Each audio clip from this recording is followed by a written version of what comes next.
Mom, is it true you had another family before us? Emma's voice trembled as she stood in my doorway, her phone clutched tightly in her hand. My heart stopped. At 15, my daughter had never looked at me with such uncertainty, such distrust. I'm Catherine Mitchell, 42, and that moment marked the beginning of my family's unraveling. I should have known Amanda, my sister-in-law, would eventually find a way to destroy the careful peace I'd built over the last 17 years. Who told you that? I asked, though I already knew the answer. Emma's eyes darted to her phone, then back to me. Aunt Amanda showed me pictures. She said you abandoned your first husband and kids, that you just disappeared one day. Her voice cracked. She said it's in your nature to leave when things get hard. The room felt suddenly airless. Amanda had finally done it, found the perfect weapon to hurt me where it would cause the most damage, my relationship with my daughter. Emma, sweetheart, that's not.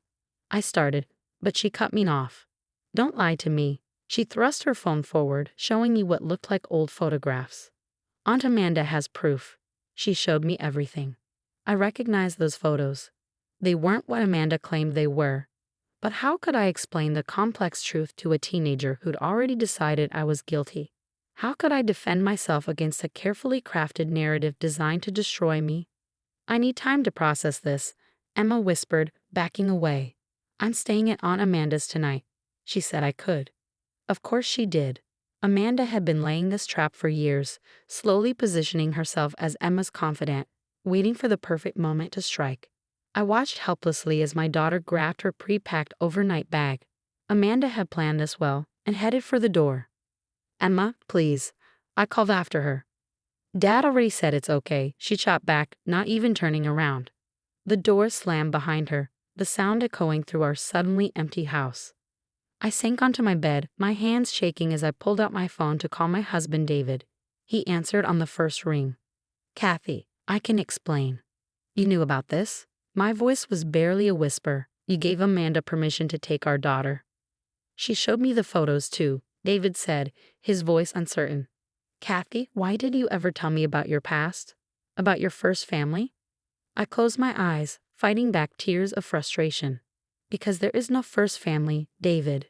Those photos aren't what Amanda claims they are. She's twisting everything like she always has. Then explain it to me, he demanded. Because right now, the evidence. Evidence? I laughed bitterly. You mean carefully selected photos without context? Stories Amanda's crafted to fit her narrative? You've known me for 20 years, David. Known me, loved me, built a life with me. How can you suddenly believe I'm capable of abandoning children? The silence on his end was deafening. I need to go, I said finally. I need to figure out how to fix this before Amanda does any more damage. I hung up before he could respond, my mind already racing through possibilities. Amanda had been waiting years for this moment, collecting pieces of my past like ammunition, twisting them to serve her purpose. She'd never forgiven me for marrying her brother, for stealing him away as she saw it. In her mind, I'd broken up their perfect sibling relationship. But those photos, I knew exactly where they'd come from. My grandmother's old albums, the ones that had disappeared during her move to the nursing home 3 years ago. I'd always suspected Amanda had taken them, but I couldn't prove it. Now I knew why. I drove to my grandmother's nursing home that evening, hoping against hope that she was having one of her clear days. At 92, Gran's memory came and went, but when it came to the past, especially the painful parts, she remained remarkably lucid. Catherine, she smiled as I entered her room. You look troubled, dear. I sat beside her bed, taking her fragile hand in mine. Gran, do you remember your old photo albums? The ones that went missing during your move? Her eyes sharpened. Amanda took them. Said she was keeping them safe, but I never trusted that girl. Too much like her mother, always twisting things to suit her stories. The photos from 1997, I said carefully. The ones with the children. Ah, Gran's grip tightened on my hand. So she's finally done it. Used those against you, has she? Those poor foster children you helped with during your college volunteer work. I always wondered if Amanda would try to use them somehow. Tears filled my eyes. She told Emma they were my abandoned children, that I had a whole other family I left behind. Gran's face darkened with anger. That spiteful girl. She knows very well those children were part of the foster care program you volunteered with. 3 months you spent at summer, helping those kids adjust to their new homes. It was one of the reasons I was so proud of you. Why I knew you'd make a wonderful mother someday. Emma won't believe me, I whispered. Amanda's had years to poison her mind to build up this story. And now David's doubting me too. Then perhaps, Gran said, reaching for her bedside drawer with shaking hands, it's time I gave you this. She pulled out an old leather-bound diary, its pages yellowed with age. I've been saving it, waiting for the right moment. Amanda doesn't know about this one. It was hidden in my special box. It's my diary from that summer. Every entry about your volunteer work, about those children, about the wonderful thing you were doing. And more importantly, she paused, her eyes glinting, it contains the truth about Amanda's own past, about what she did to her own family when David chose you over her manipulations. I took the diary with trembling hands, understanding dawning. Gran, are you saying? She nodded slowly. Read it carefully, dear. Sometimes the best defense against lies is the simple, unvarnished truth. Amanda's been spinning stories for so long, she's forgotten that some of us remember what really happened. As I left the nursing home that evening, diary clutched to my chest, I felt a glimmer of hope. Amanda had spent years building her web of lies, but she'd forgotten one crucial detail. The truth has a way of surviving, hidden in unexpected places, waiting for the right moment to emerge. Now I just had to figure out how to use it to save my relationship with my daughter before Amanda's poison spread any deeper. The diary sat open on my kitchen table, its pages revealing truths I'd almost forgotten. I'd spent the entire night reading, each entry bringing back memories both beautiful and painful. But it was the entries from September 1999 that made my hands shake, the real story of why Amanda hated me so much. My phone buzzed with another text from Emma. Don't try to contact me. I need space to process everything. Followed immediately by one from Amanda. She's safe with me. Unlike some people, I don't abandon family. The irony of that message made me want to scream. I flipped to the relevant diary entry, reading Gran's neat handwriting again. September 15, 1999. Amanda's actions today have torn this family apart. After David announced his engagement to Catherine, Amanda emptied their joint business account, $50,000 that David had saved for their family store's expansion. She left nothing but a note saying you chose her over family. David is devastated. Their parents are in shock. Yet somehow, she's convinced everyone it's Catherine's fault, claiming the money was rightfully hers. I remembered that day clearly. David and I had just announced our engagement, and Amanda had seemed surprisingly supportive. We didn't know then that she'd already set her plan in motion, systematically withdrawing money from the business account she shared with David, preparing to punish him for choosing me. The store, their parents' legacy, had nearly gone bankrupt. David had worked extra jobs for 2 years to save it, while Amanda started her new life in Colorado, playing the victim and sending poisonous letters home about how I'd stolen her brother. A knock at my door startled me from my memories. It was David, looking exhausted. Can we talk? He asked, his voice rough. Emma's messages are getting more upset. She's saying she wants to live with Amanda permanently. I let him in, leading him to the kitchen where Gran's diary lay open. Before we talk about Emma, there's something you need to see. He sat down heavily, picking up the diary. What is this? Your grandmother's diary. The one she kept during everything that happened. Read the September entries.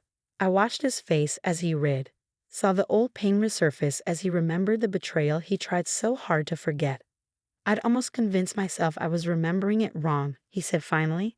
Amanda's told her version so many times. That's what she does, I said quietly.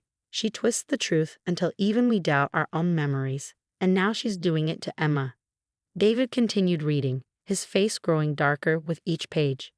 There's more here, about Amanda's first marriage. I didn't even know she was married before Greg. I nodded. Keep reading. The entry he'd reached was from 2001, 2 years after Amanda had left with the money. Gran had kept tabs on her through family connections. Amanda's husband Thomas filed for divorce today. He discovered she'd been lying about her past, claiming her brother had stolen her inheritance and forced her out of the family business. She'd used this story to convince Thomas to invest his savings in her new venture. When he learned the truth, she disappeared with his money too. Just like with David. David looked up, his face pale. She did the same thing to her first husband.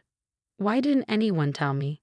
Because she convinced everyone it was all lies spread by her jealous ex, just like she convinced them I was the reason she took your money. And now she's using those foster children photos to create another lie, making Emma believe I abandoned a family. David ran his hands through his hair, frustration evident. But why now? Why target Emma after all these years? I pulled out my laptop, opening my email. Because of this. 2 months ago, your parents updated their will. They're leaving the family store to Emma when she turns 25. Amanda found out last week. Understanding dawned on David's face. She's turning Emma against you, so she can influence her, I finished. She's playing a loving aunt, the only one telling Emma the truth about her mother. And when Emma inherits the store, Amanda will have another chance to get what she thinks she deserves, David said bitterly. My phone buzzed again. Another message from Emma. Aunt Amanda showed me more proof. Pictures of you with your other daughter. How could you never tell me I had a sister? I showed David the message. The foster girl from the summer program. Her name was Lucy. She was 6 years old and had just lost her mother. I spent 3 months helping her adjust to her new foster family. Amanda's turned it into another weapon.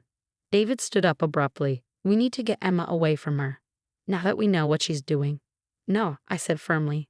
If we try to force Emma home, it'll only prove Amanda's lies about me being controlling. We need to be smarter than that. I picked up Gran's diary again, turning to the final pages. Gran wrote something else here, something about Amanda's pattern. She doesn't just tell lies, she creates elaborate stories using pieces of truth, photos without context, real documents twisted to fit her narrative. But she always makes one mistake. What's that? She gets overconfident. She pushes too far, adds too many details until her lies collapse under their own weight. I smiled grimly. And according to Emma's last few messages, Amanda's been adding a lot of details to my supposed abandoned family story. I opened my laptop again, pulling up old records from my college volunteer program. It's time to let Amanda hang herself with her own lies. But first, we need to talk to someone else. Who? Lucy Peterson. That little girl in the photos. She's 28 now, working as a social worker in Seattle. I found her on LinkedIn last night, and guess what? She remembers everything about that summer, including all the photos Amanda's been using to manipulate Emma. David sat back down, hope flickering in his eyes. What's your plan? First, we document everything. Every lie Amanda's told, every twisted story, every manipulated photo. Then we wait. Wait for what? I showed him Amanda's latest social media post, a long detailed story about how she was supporting her niece through the traumatic discovery of her mother's past, complete with carefully edited photos and vague references to my other family. We wait for her to make it all public, to commit fully to her lies, because once she does, I held up Gran's diary, we can show everyone, especially Emma, exactly how history is repeating itself. David reached for my hand, squeezing it tightly. I should have seen it sooner. Should have remembered what she's capable of. We all wanted to believe she changed, I said softly, but now she's targeted our daughter, and that's something I won't forgive. As if on cue, another social media notification popped up. Amanda announcing a special family dinner for tomorrow night, where she promised all truths will be revealed. I smiled grimly. Perfect, she's setting the stage for her own undoing. Little did Amanda know she wasn't the only one with old records and revealing documents. Sometimes, the best way to fight a carefully constructed lie is with simple, unvarnished truth, and I had 17 years worth of it ready to deploy. The family dinner at Amanda's house felt like walking into a carefully orchestrated trap. The table was set perfectly, photos strategically placed on the sideboard, images from my volunteer summer, arranged to look like a family timeline. Emma sat beside Amanda, barely meeting my eyes as David and I entered. But Amanda hadn't noticed the small recorder in my pocket or the fact that Lucy Peterson was waiting at a nearby hotel, ready with notarized statements and original photographs from that summer. Most importantly, she hadn't noticed Gran's diary in my purse. Welcome, Amanda smiled, all warmth and concern. I thought it was time we all talked openly about everything. Emma deserves to know her full family history. I took my seat, noting how she positioned everyone. Emma far from me, closest to her. David's parents sat looking uncomfortable, clearly unsure about this whole situation. They'd arrived early at my request, armed with the truth about their daughter's past actions. Yes, I agreed calmly. Let's talk about family history. Amanda's smile faltered slightly at my tone, but recovered quickly. Emma, sweetie, why don't you show everyone those photos we found? Emma pulled out a stack of pictures, her hands trembling slightly. These are Mom with her other daughter, and her first husband. I waited as the photos were passed around. Pictures of me with Lucy, with other foster children, with the program coordinators. Amanda had carefully removed anything identifying them as part of a volunteer program. Actually, I said quietly, why don't we start with a different story? One from September 1999. Amanda's head snapped up, her eyes narrowing. That's not relevant, oh. It's very relevant, David's father interrupted, finally finding his voice. We should have told this story long ago. I opened Grand's diary, but before I could read, Amanda stood up abruptly. This is about Catherine's abandoned family, not ancient history. There is no abandoned family, I said firmly, pulling out my phone. Lucy, would you like to join us? The door opened and Lucy Peterson walked in, now a confident young woman but with the same bright eyes I remember from that summer. Amanda's face went pale. Hi everyone, Lucy smiled. I'm Lucy Peterson, and 22 years ago, I was a 6-year-old foster child who had just lost her mother. Catherine was my summer program volunteer, helping me adjust to my new foster family. Emma's head jerked up, confusion crossing her face. But, Aunt Amanda said. Your Aunt Amanda lied, Lucy said gently. She took photos from a volunteer program and created a false narrative. I still have all the original documentation, including the program certificates and group photos with dates and titles. Amanda tried to interrupt, but David's mother spoke first. Just like you lied about why you took the money from the store, Amanda. Just like you lied to Thomas. Mom. Amanda's voice rose. You promised never to mention. I opened Grand's diary, finding the marked page. September 15, 1999. I read aloud. Amanda's actions today have torn this family apart. As I read Grand's account of Amanda's theft, her manipulation, her calculated destruction of her brother's business, Emma's face changed from confusion to shock to anger. You told me Mom was the one who ruined the family business, she whispered, turning to Amanda. You said she turned everyone against you. I was protecting you, Amanda insisted. You needed to know what she's capable of.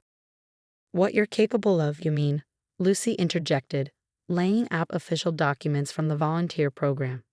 These are all the original photos, with dates and context. Catherine spent that summer helping children in crisis. She didn't abandon anyone. She helped us find stability. Emma's hands shook as she compared the original photos with Amanda's edited versions. You cropped out the program logo. You deleted the group photos. You lied to me. Emma, sweetheart, Amanda reached for her, but Emma jerked away. Don't touch me. You made me doubt my mom. You made me say horrible things to her. I wanted to go to my daughter, but I knew she needed to process this herself. Instead, I pulled out one final document, Amanda's recent bank statements obtained legally through David's parents. Would you like to tell everyone why you suddenly took such an interest in Emma's relationship with me? I asked quietly. Or should we discuss the timing of your lies in relation to the update of the family store's inheritance? The room went silent, Amanda's face contorted with rage. You had no right. We had every right, David's father cut in. The store is our legacy. We've watched you try to destroy it twice before. First with David's money, then with Thomas's. We won't let you manipulate Emma into giving you control when she inherits. Emma stood up, tears streaming down her face. You used me. You made me hate my mom because you wanted the store. Emma, no, I love you. Amanda started. Stop lying, Emma shouted. You've been lying to me for weeks. About Mom, about the photos, about everything. She ran to me then, falling into my arms like she used to when she was small. Mom, I'm so sorry. I'm so sorry I believed her. I held her close, feeling her tears soak into my shoulder. It's okay, baby. Her lies were very convincing. She's had lots of practice. Amanda made one last attempt. Everything I did was for this family. No, David said firmly, standing. Everything you did was for yourself. And now you've lost the last bit of trust anyone in this family had in you. We left Amanda sitting alone at her perfect dinner table, surrounded by her manipulated photos and exposed lies. Emma didn't look back as we walked out, her hand clutched tightly in mine. That night, as Emma, David, and I sat in our living room, beginning the process of healing, Emma asked to read Grand's diary. "I want to understand everything," she said. "No more secrets, no more lies." I handed her the diary, watching as she read the full history of her aunt's manipulations, her father's struggle to save the family business, and the truth about that volunteer summer that had been twisted into a weapon against us. "You know what really shows the difference between you and Aunt Amanda?" Emma said finally, looking up at me. "These diary entries about the foster program. You never told anyone about helping those kids. You never used it to make yourself look good. You just did it because it was right." I hugged her close, grateful for my daughter's wisdom. Sometimes the truth doesn't need embellishment or manipulation. It just needs time to come to light. Later, I found a new text from Lucy. "Thank you for that summer. You showed me what a real mother's love looks like. Emma is lucky to have you." I smiled, thinking how Amanda's attempt to destroy my relationship with my daughter had instead made it stronger, built on a foundation of truth rather than carefully constructed lies. Sometimes, the best revenge against manipulation isn't more manipulation. It's simply letting the truth speak for itself.